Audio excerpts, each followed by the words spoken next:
Let me ask you, have you ever been tricked? And not exactly in a good way? Well, you are not alone. Hi, I'm Gina here at Hope and Cope. I truly pour my heart into these videos to help people have their best life in spite of painful and sometimes even tragic events and situations. Today, our topic is pride is a trick. So our pride can trick us into doing things that are not in our own best interest. If you want to support my efforts to help as many people as I possibly can, please click the like button and the subscribe button so I can reach more people. And please consider sharing this video with someone else that could benefit from my channel. So how does our pride trick us? All I can say is that my pride is not in my own best interest. For some reason, it will cause me to do things that are stubborn and dishonest, and that maybe in my mind makes sense at the time, but later when I look back on it, it just simply wasn't helpful, and maybe even it was hurtful. I know when I let pride get the best of me, I do not make the best choices for myself. I will blame others. I'll refuse to take personal responsibility, and then that keeps me in this powerless victim mentality. I refuse to let other people help me, even when I really need help. I refuse accountability, and I refuse correction. All of these things stacked one on the other, it will cause me to be tricked in my mind about things and the way that I should behave to move a situation forward, to put myself and my family in the best place possible. I will do things counterintuitive to the outcome that I actually want. I know it could happen anytime, but I'm going to say in the past, watch it happen tomorrow. I hope not. But when I am being tricked by my pride, I can mistreat people. I love people and I don't want to mistreat anyone, but I can even mistreat people to the point of taking advantage of them. I can tell myself that they've done this wrong and they've done this wrong and this wrong. And so I deserve to do this thing and take advantage and put them in a bad situation. I know it sounds uncharitable. I hate it. I'm just giving you experiences that I have had, and truly, for myself, when I have come from a point of being hurt so badly by someone in addiction, it can feel so justifiable to take advantage, to say things to them that are not true, or to say things that are not helpful to them, or to withhold information that they could use for whatever reason. And it's just mean-spirited, but it feels so justified. It feels so right at the time. I know I'm just putting all things out there for you guys to just know how my mind worked, the sickness that I had when my husband was in his addiction, and the way I had to fight my pride, and the way I had to fight the trickery, the lying, and the deception that my pride would bring into my life that would cause me to want to do things that were hurtful and harmful, definitely not helpful. And so I'm just sharing these things with you because I don't want you to fall victim to these same mindsets and actually end up making yourself worse, your situation worse. Like I know I did myself in the beginning of my husband's addiction. I did try to catch this and correct this early on, but I know that I had far less than stellar moments for, let's say, maybe the first 3 to 5 years. I really struggled with letting my pride trick me into doing things that were not in my best interest. And if you stick around to the end, I'll share a really embarrassing generalization of one of the things that I let my pride trick me about. I don't know if you've ever observed this with other people, but you can see when people do things that are not in their own best interest. They steal.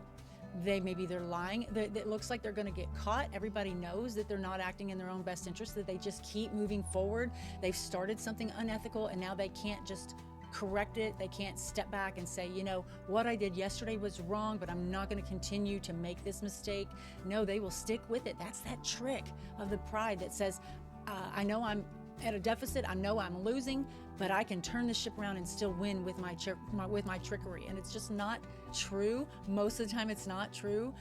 Most of the time these things come back to hurt us, and sometimes, and some people, they're even illegal things. They are even stepping over a line, not just ethically and morally, but legally, and they're just going to keep going down that path because they don't know how to step back and change their course of action and put themselves on a better footing. So sometimes it causes people to lose their job and they have to start from scratch. Sometimes people lose their dear friends because they will not take a step back, evaluate what they're doing, evaluate how they've been tricked by their own pride into doing hurtful things to people that they love, and they're alienating their friends, and they will not try to course correct because their pride will keep them on that awful path that they're on. I don't know about you, but watching the news, I've seen so many times you see this politician or this billionaire, and then they get into legal trouble, and you just think, how did they let this happen?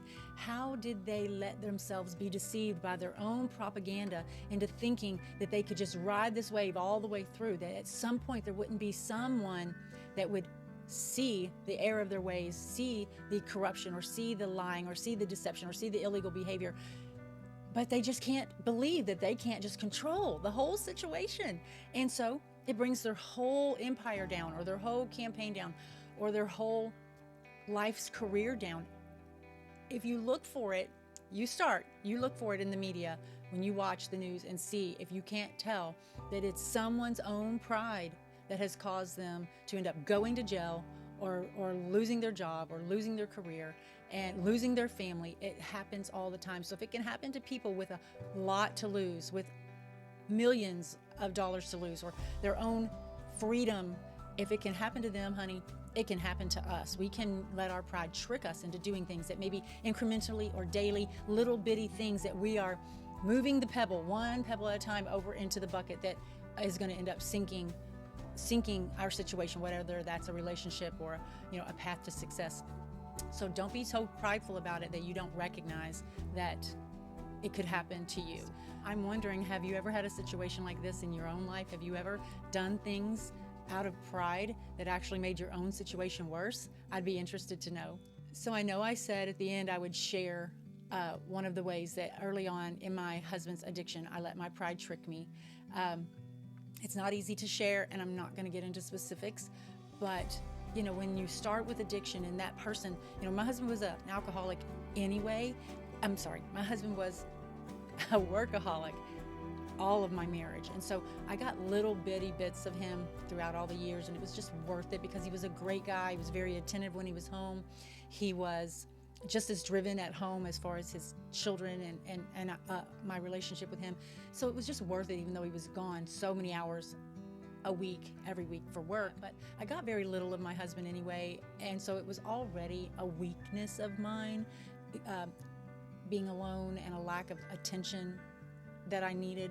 So when he got on the path of addiction, it just, whatever attention I was getting just fell off a cliff. Even when he was home, he would go to the bathroom and say he was going to take a bath, and he'd be in the bathroom for 4 hours.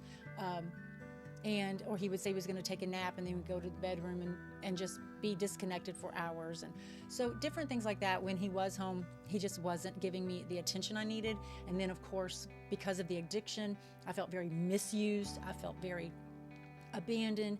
I felt insulted, just all these things that just make this perfect storm for me to lie to myself and trick myself and tell myself that I can indulge in secret indulgences. I can take part in a little secret friendship, an acquaintance that is flattering and wants to text me, or different things like that. And I would indulge those things. Maybe those people said, you're so pretty and he's so lucky. And I don't know. It was things. And I would trick myself into thinking that this was justifiable, and that it wasn't hurting anyone. And I'm just thankful that I had the Holy Spirit that convicted me of things like that, and that wouldn't let me indulge without feeling really bad about it. And then again, seeing where, if I just kept on that path, where that was going to go, and the terrible tragedy that could come from this little secret, just sweet, indulgent, that somebody's just paying me some attention. We're just texting, and they're just saying kind things and encouraging things and sweet things, and it's not going to go anywhere, and it's not going to hurt anything, and no one's ever going to find out. I'm going to be able to keep it in this nice little box that it's never going to get out of control. But I could see where probably in other women's lives, a small little infatuation, a small little secret indulgence felt like it could always stay small. Just a wink and a smile at work, and somebody that just makes you blush when you pass them in the hallway and you see them 2 or 3 times at work a day, and you're not really seeking them out, but when you see them, they always just make you have that butterfly in your belly and make you feel really, I don't know, special, and just something unique. And but I saw so many people let a situation like that get out of hand. And trust, we never know the next moment when it's going to pop out of the box and when it's going to get out of hand. If we could, there wouldn't be so many people that their adulterous affairs have been exposed and their marriage is lost and their credibility and their integrity and their reputation, all these things damaged.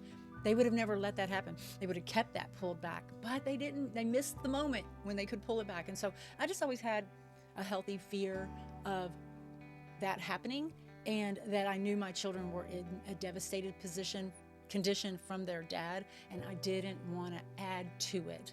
So I don't like exposing things like that. I've probably only ever told a couple people in my whole life that I had, just a couple situations. Trust me, not dozens, just a couple situations where I indulged a friendship past where I would have wanted my family to know, and it was never more than words or text.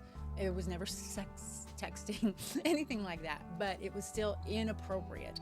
And so I definitely was tricking myself, and I definitely was doing something that was not in my own best interest. If my best interest was to love and protect my daughters and to give them a firm foundation of, okay, at least mom's not gone crazy. At least mom's not just pulled the rug right out from underneath us and turned our whole world upside down.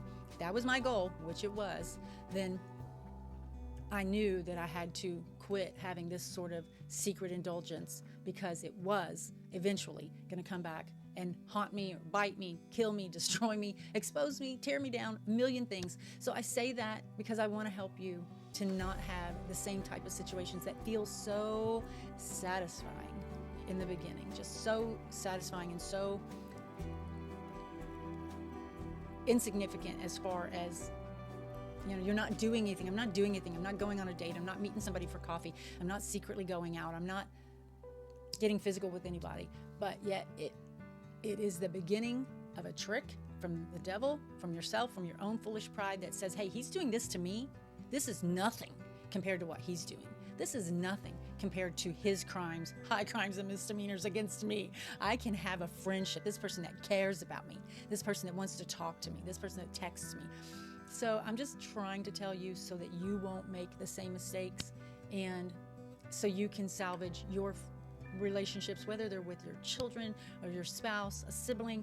That same kind of mental trickery can come in and sneak into anybody's relationship and give you false thinking and make you feel like you are not doing anything wrong. But then when it's exposed, trust me, people will let you know. And the enemy will let you know, how could you do so? How could you do that? How could you be so dumb? Why did you let that happen? Why did you hurt your children? Why did you do what you said you would never do? Beat you over the head. And so I'm just trying to share with you a very vulnerable point in my life to let you know that I understand, and I know it's not easy, but we have got to try to not let our pride trick us. Thank you so much for your time. You can always find more encouragement in the description box. You can check that out. If this video was helpful or encouraging, please click the thumbs up button and share it with a friend. Look for content every Sunday. And until next time, I love you and I'm praying for you. God bless.